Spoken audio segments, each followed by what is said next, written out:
देख सकते हैं। तो आज का टॉपिक है औपनिवेशिक शहरों की पड़ताल यानी कि जांच पड़ताल। तो आरंभिक वर्षों में सरकार ने यानी कि ब्रिटिश सरकार ने मानचित्र तैयार किए, ठीक है, और तैयार करने के लिए खास जो है ध्यान दिया। सरकार का मानना था कि किसी जगह की बनावट और भूदृश्य को समझने के लिए नक्शे की जरूरत होती है। मतलब उन्होंने पहले मानचित्र बनाया। मानचित्र इसलिए बनाया कि किसी भी जगह को समझने के लिए और भूदृश्य समझने के लिए मानचित्र क्या जी बहुत ज्यादा जरूरी है। मतलब नक्शा को देखकर आप आसानी से वहां पे मैपिंग जो है कर सकते हैं। सत्ता मजबूत करने के लिए भी नक्शे बनाए। मतलब उन्होंने अपनी राजनीतिक पार्टियां को मजबूत करने के लिए क्या किए, नक्शे बनाए। कहाँ पर हमारे सैनिक रहेंगे, कहाँ पे हमारे कौन सा ठिकाना रहेगा।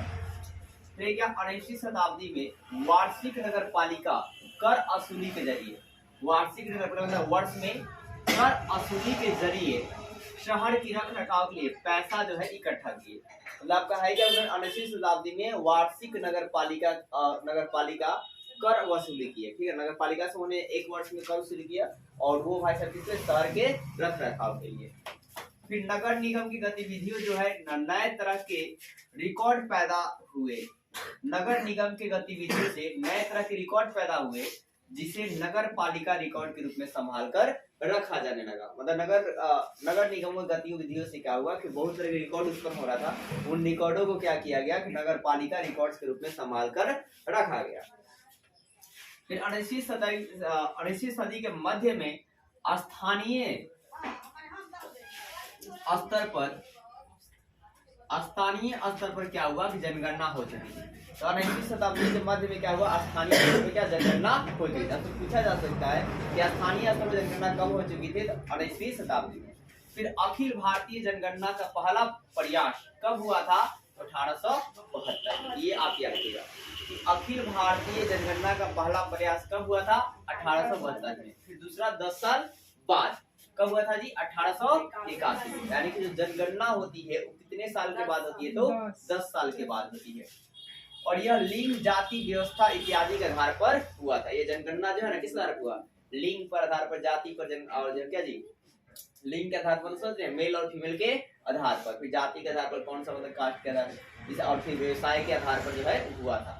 तो देखिए इस जो मतलब जनगणना हुआ था ना, तो बहुत सारी कठिनाइयां आई थी और जनगणना जो है क्लियर नहीं हो पाया था। क्योंकि मतलब है क्या कि मतलब एक किसान जो खेत में भी काम करता है, वही किसान अपने सामान को लेकर मंडी में बेचने जाता है। तो उसे समझ में मतलब जनगणना करने वाला को ये समझ में नहीं आ रहा था कि उसे व्यापारी वर्ग में रखे कि किसान वर्ग में रखे, ठीक है। इसके अलावा भी मतलब जो क्या बोलते हैं, कुछ मतलब लोग अपना आपको मतलब अपने एथी को मतलब सरकार को लगता था, लोगों को लगता था कि ये हम जो बात पूछ रहा है ना वो टैक्स लेने के लिए पूछ रहा है। तो लोग जो है ना अपने रियलिटी मतलब पूरी तरह से बताते नहीं थे।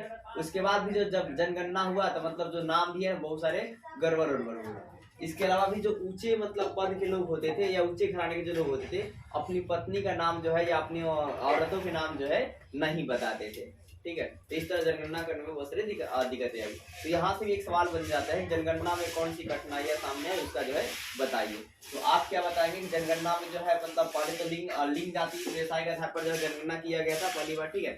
और आपका है क्या कि मतलब कुछ लोग जो किसान थे वो खेत में भी काम करते थे और अपने माल को लेकर, कच्चे माल को लेकर शहर में बेचने जाते थे।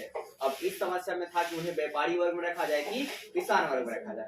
फिर इसके अलावा जो ऊंचे घर के लोग होते थे वो अपने औरतों का नाम जो है नहीं बताते थे।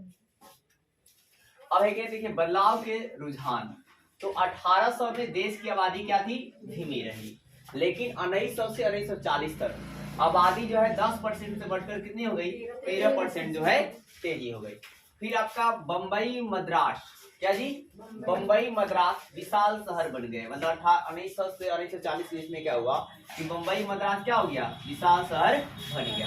फिर 1853 में रेलवे की क्या हुई जी, शुरुआत हुई।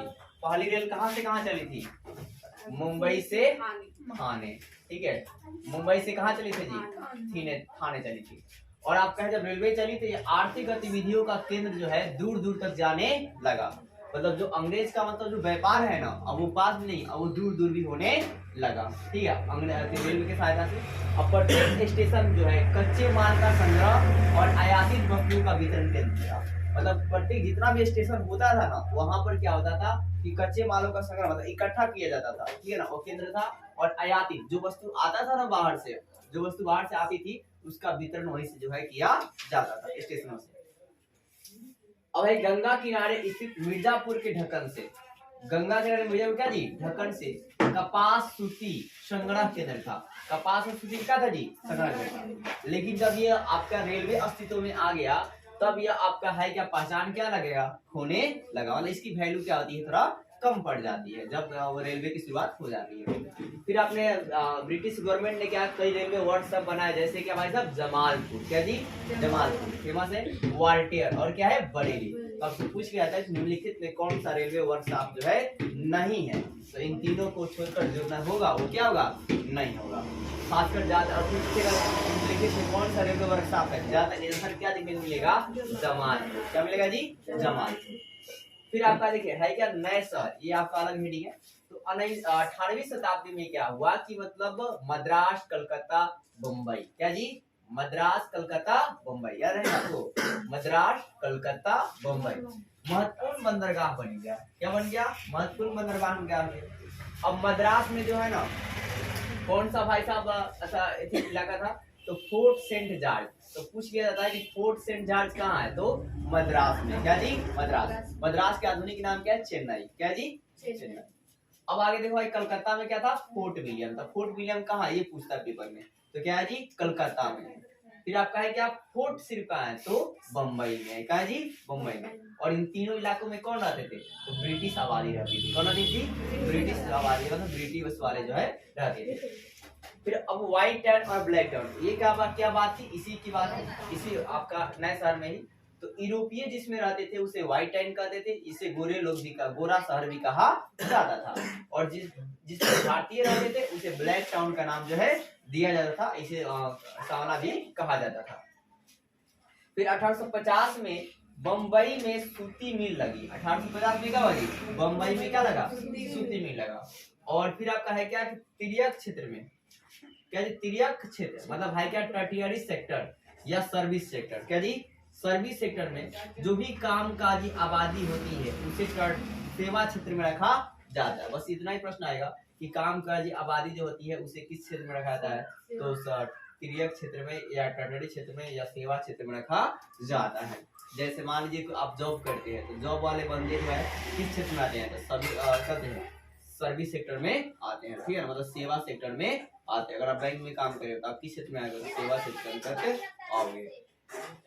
अगर आप किसान हो तो प्राथमिक क्षेत्र के अंतर्गत आओगे। अब देखो है क्या, उस समय जो है 2 औद्योगिक शहर थे। कितने औद्योगिक शहर थे, 2 औद्योगिक। एक था कानपुर और दूसरा था जमशेदपुर। एक क्या था, कानपुर, दूसरा क्या था, जमशेदपुर, जब नए शहर की बात कर रही थी। अब है क्या, कानपुर में क्या हो रहा था, चमड़े, ऊनी, सूती कपड़े जो है बनाए जाते थे। और जो आपका जमशेदपुर किस लिए फेमस था, तो स्टील उत्पादन के लिए क्या था, बहुत ज्यादा विख्यात था या फेमस था।